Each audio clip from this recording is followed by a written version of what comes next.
Welcome to your teacher classes. और आज हम लोग बच्चों प्रश्नावली 2.2 ठीक है क्लास 8 का बनाने जा रहे हैं। तो चलिए शुरू करते हैं। पहला क्वेश्चन है, यदि किसी संख्या के आधे में से 1/4 घटाया जाए तो 1/8 प्राप्त होता है। संख्या ज्ञात कीजिए। तो चलिए इसको हल करते हैं। तो चलिए बच्चों, मैंने यहाँ पे प्रश्न को लिख लिया, इसको हम लोग हल करते हैं। तो कह रहा है संख्या ज्ञात कीजिए। जब भी हमें कोई संख्या ज्ञात करनी रहती है तो बच्चों हम उसको क्या मान लेते हैं, x। ठीक है, क्या मान लिया हमने, x। माना कि संख्या x है। ठीक है, माना कि संख्या x है। तो कह रहा है किसी संख्या के आधे में से, तो किसी संख्या के आधे में से, जिससे मान लीजिए अगर कोई संख्या 4 है तो 4 का आधा क्या होगा, 4/2 2। ठीक है, मान लेते हैं कोई संख्या हमारा 10 है तो 10 का आधा क्या होगा, 10/2 बराबर 5। यानी अगर हमारा संख्या x है तो x का आधा क्या होगा बच्चों, x का आधा हो जाएगा x/2। तो यह किसी संख्या का आधा हो गया। तो किसी संख्या के आधे में से कितना घटाना है हमको बच्चों, 1/4 माइनस 1/4 घटाना है तो हम माइनस करेंगे 1/4। और कह रहा है घटाया जाए तो 1/8 प्राप्त होता है। यानी क्या प्राप्त होता है बच्चों हमको, 1/8। तो बच्चों यहां पर देखिए हमारा एक समीकरण बनकर तैयार हो गया। अब हम क्या करेंगे, इसको हल करेंगे। 2 और 4 का हमने क्या कर लिया बच्चों, एलसीएम ले लिया। तो यह आ गया हमारा 4। ठीक है, 4 में 2 से भाग दिया 2 में x का गुना किया तो यह हो गया हमारा 2 गुना x 2x। माइनस हमने लिख दिया, 4 में 4 से भाग दिया तो क्या आया 1 में 1 से गुना किया तो हमारा आ गया 1 बराबर 1 हमारा यह हो गया 1/8। अब हम क्या करते हैं, इसका गुना इसमें करते हैं और इसका गुना इसमें करते हैं। तो चलिए हम लोग हल करते हैं। 8 का गुना 2x में किया तो कितना हो गया, 8 दूनी 16x माइनस 8 में 1 का गुना किया तो ये हमारा हो गया 8 बराबर हमने ऐसे लिख दिया। 4 में 1 का गुना किया तो हमारा ये आ गया बच्चों 4। ठीक है, चलिए अब हल करते हैं आगे।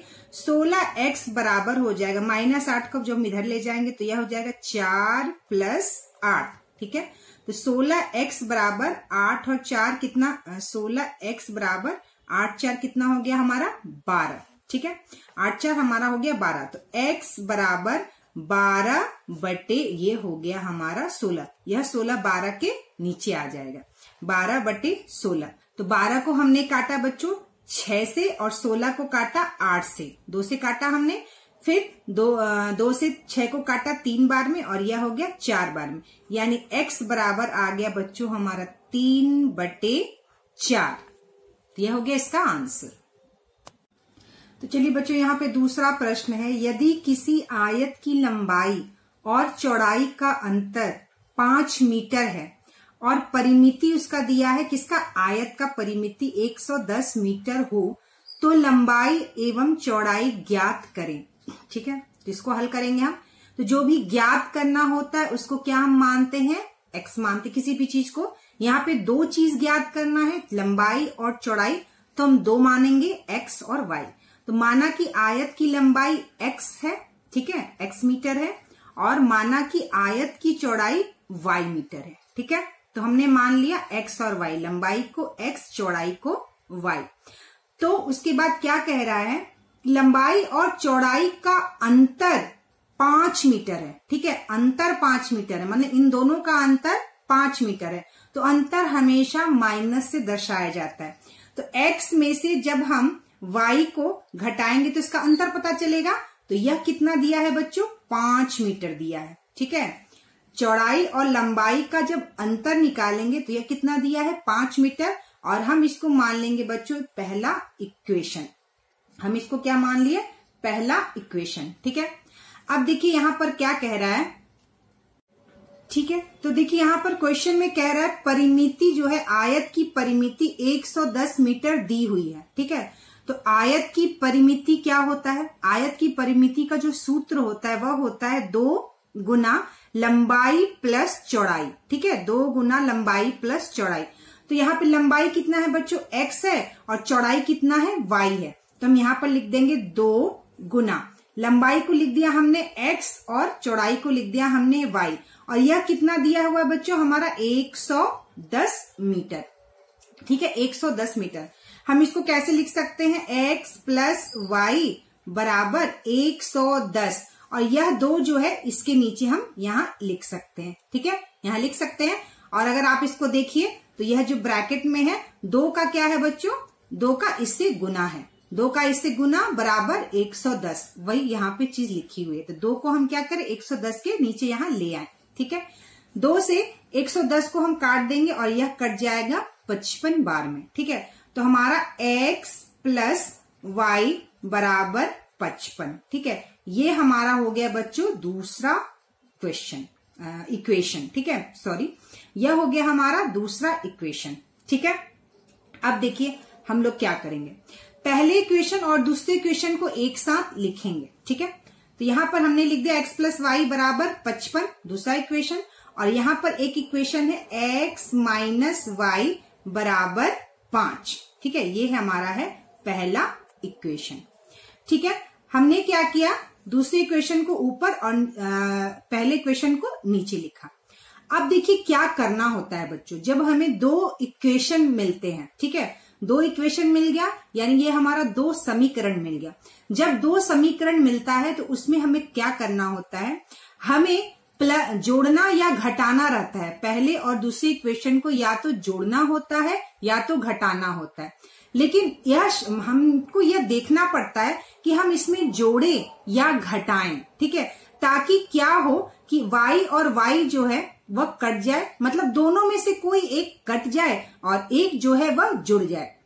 यह जो x और y चर है, ठीक है, यह जो है एक चर जो है एक दोनों इक्वेशन में कट जाए और एक चर जो है दोनों इक्वेशन का जुड़ जाए। तो देखिए बच्चों, यहां पर अगर हम इसको जोड़ते हैं, ठीक है, इन दोनों इक्वेशन को अगर हम जोड़ते हैं, क्या करते हैं बच्चों, जोड़ते हैं। जब हम दोनों इक्वेशन को जोड़ेंगे तो प्लस वाई और माइनस वाई हमारा कट जाएगा। ठीक है, प्लस वाई और माइनस वाई हमारा कट गया, तो यह x और x क्या हो गया, 2x हो गया बराबर 55 और 5 कितना हो गया हमारा 60। ठीक है, तो x बराबर क्या हो गया बच्चों, 60/2, तो यह हो गया हमारा 30, यानी x बराबर आ गया हमारा 30। ठीक है, कभी आगे आने वाली इक्वेशन में कभी हम जब इसको हल करेंगे तो कई बार क्या होता है कि दूसरे इक्वेशन में से पहले इक्वेशन को हमें घटाना होता है, तब वो जाकर x और y का जो जो समान चर होता है वह कटता है, लेकिन यहाँ हमें जोड़ना पड़ा। ठीक है, समय जो भी सिचुएशन होगा, जो भी परिस्थिति होगी, उसके हिसाब से हम या तो जोड़ते हैं या तो घटाते हैं समीकरण को, ताकि एक कट जाए और एक वाला चर जो है वह जुड़ जाए। अब देखिए यहाँ पर x बराबर 30 आ गया और यहाँ पर x माइनस वाई बराबर 5, हमारा जो पहला इक्वेशन है वह दिया हुआ है कि x और y का अंतर क्या है, 5। अब हम यह x का मान इस इक्वेशन में, समीकरण में रखेंगे, इससे क्या होगा, हमें y का मान निकल जाएगा। तो x का मान क्या है, 30 है, तो हमने यहां लिख दिया बच्चों 30 माइनस वाई बराबर 5। ठीक है, तो माइनस वाई बराबर 5 और यह 30 इधर गया तो यह हो गया -30। ठीक है, तो माइनस वाई बराबर यह हो गया बच्चों -25। यह माइनस एक दूसरे से कट गया, तो हमारा y बराबर क्या आ गया बच्चों, 25। ठीक है, तो हम कह सकते हैं लंबाई जो हमारा x है, लंबाई जो हमारा x है वह कितना है बच्चों, 30 मीटर है। ठीक है, और चौड़ाई जो हमारा y है, चौड़ाई जो हमारा y है वह है हमारा बच्चों 25 मीटर। ठीक है, तो यह हो गया हमारा दूसरा क्वेश्चन का आंसर। तो बच्चों चलिए तीसरा क्वेश्चन है हमारा, चीनी के मूल्य में 25% की वृद्धि होने पर अब 1 किलोग्राम चीनी का मूल्य 32 रुपए है, तो प्रारंभ में चीनी का मूल्य प्रति किलोग्राम क्या था। ठीक है, मतलब कि 1 किलोग्राम चीनी अब जो है 32 रुपए में मिल रहा है, मतलब 25% की वृद्धि होने के बाद इसका मूल्य 32 रुपए है। तो पूछ रहा है प्रश्न में कि पहले चीनी का मूल्य क्या होगा। ठीक है, तो हम क्या करेंगे, माना कि चीनी का मूल्य क्या मान लेंगे बच्चों, x मान लेंगे।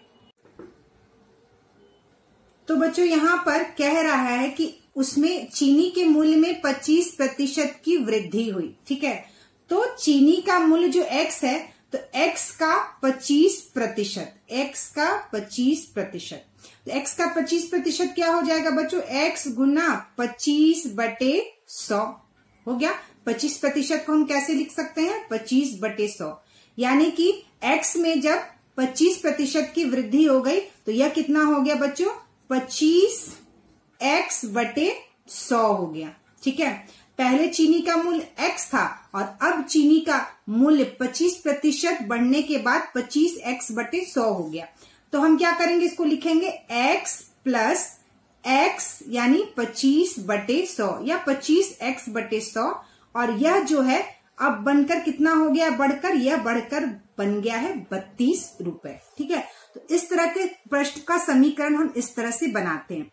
पहले चीनी का मूल्य x था और दोबारा जब 25% की वृद्धि हुई तो चीनी का मूल्य हो गया 25x, मैंने x 25 लिख दिया है, 25x भी लिख सकते हैं।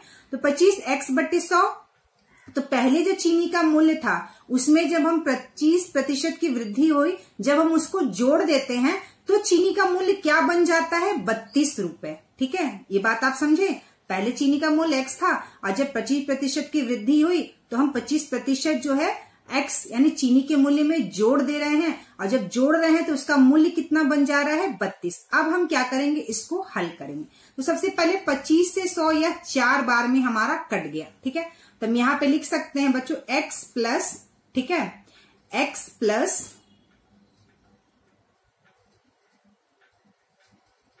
x बटे, ठीक है, x प्लस x बटे ये कितना हो जाएगा हमारा बच्चों, 4 बराबर 32।